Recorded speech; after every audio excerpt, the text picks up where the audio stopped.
Have you ever wondered how one single gunshot could shake an entire nation? A country so peaceful it hadn't seen a political murder in its modern history. And what if the killer simply vanished into the night, and for more than 3 decades no one could prove who they were? Hi everyone, I'm Chris. Welcome to Crime Through Time, the channel where we dive deep into the mysteries that shaped our world. Today, we're stepping into one of Europe's darkest and most puzzling nights, the assassination of Sweden's Prime Minister, Olof Palme. But before we begin, make sure to subscribe and hit the bell icon so you never miss the stories that history tried to forget. A quiet winter evening in Stockholm, a walk home after a movie, and then a gunshot that would echo for decades. It's February 28, 1986. Stockholm's air is crisp, the streets are glistening under the pale city lights. Olof Palme, the outspoken, charismatic, social democrat Prime Minister of Sweden, walks home arm in arm with his wife Lisbeth after a late night movie. No guards, no convoy, just the leader of a nation blending in with his people, as he always believed he should.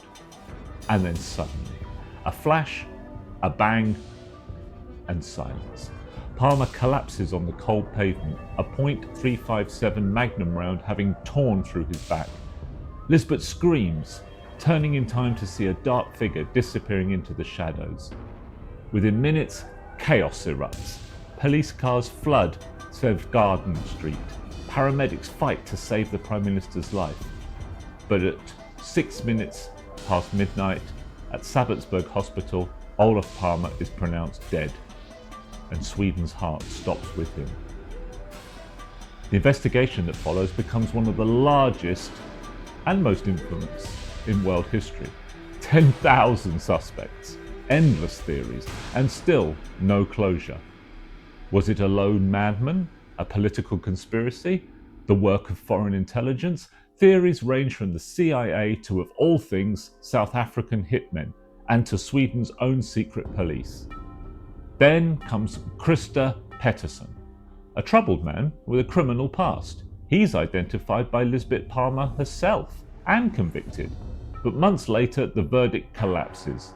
There was no weapon, no solid proof. Pettersson walks free. For decades, the mystery torments a nation that had always prided itself on safety and trust, until in 2020, investigators finally point to a new suspect, Stig Engström, the so-called Skandia man, a graphic designer who worked nearby. He was at the scene. He spoke to the police. He even appeared on television. But his story never quite fit. He died by suicide in 2000, leaving behind questions that may never be answered. So many theories and so little time. Well, to explain some of the more colourful ones, just a little bit more. First up, why might South Africa have wanted Palme dead?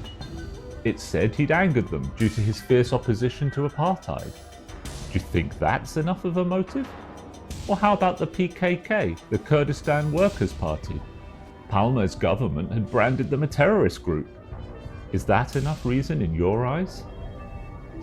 An arms deal with India, a Chilean fascist furious that Sweden had given asylum to left-wing seekers following a coup that overthrew Chile's president in 1973, or an assassin from the Yugoslavian security service.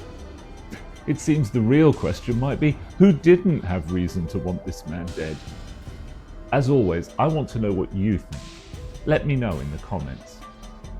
Was Stig Engström the real killer, or just another name in a long list of ghosts? The truth remains locked away in the frozen Stockholm night. But one thing is true. Olof Palme's death changed Sweden forever, ending an era of innocence and teaching the world that even in the safest places, darkness can strike without warning. Thank you for watching Crime Through Time with Chris. If you enjoyed this journey into history's shadows, subscribe, like, and ring the bell, because the past still whispers, and I'll be here to listen.